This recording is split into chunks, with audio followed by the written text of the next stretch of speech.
Berbagai persiapan menghadapi bencana erupsi Gunung Agung terus dilakukan oleh sejumlah pihak, seperti yang dilakukan oleh Sekolah Pariwisata Bali yang mempersiapkan mahasiswanya dalam menghadapi kepanikan wisatawan.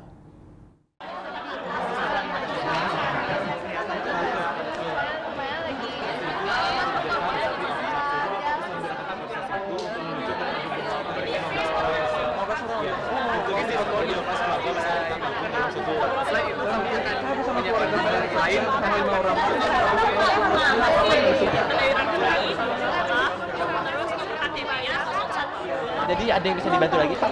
Seperti inilah simulasi saat menghadapi berbagai pertanyaan dan kepanikan wisatawan di meja informasi.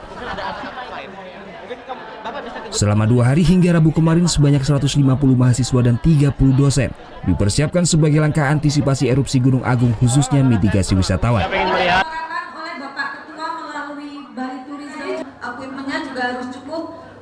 Selain diberikan pengetahuan tentang kebencanaan, mereka juga dipersiapkan psikologisnya saat menghadapi kepanikan wisatawan. Ketua Panitia Kegiatan Nyoman Sudiksa menjelaskan, jika erupsi Gunung Agung benar-benar terjadi, mereka akan ditempatkan di 10 assembly point atau titik berkumpul wisatawan untuk bisa memperoleh informasi. Sekarang kan ada Bali Tourism Hospitality, di mana salah satunya adalah ketua kami SDP juga ada di sana, Pak Bio. Ya.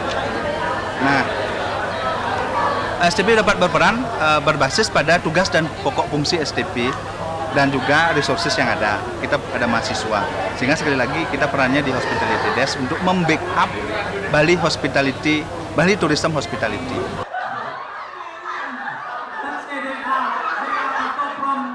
Pemerintah Provinsi Bali sendiri saat ini sudah membentuk Bali Tourism Hospitality untuk memberikan informasi satu pintu kepada pelaku pariwisata terkait erupsi Gunung Agung.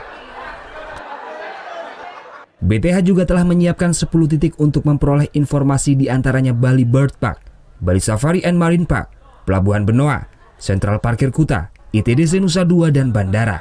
Surya Sanjaya melaporkan untuk NET.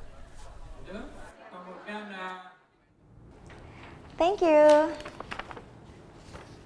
Udah selesai nonton beritanya? Jangan pergi dulu dong. Subscribe dulu dan nonton tayangan lainnya di sini. Subscribe, nonton lagi. Subscribe, nonton lagi.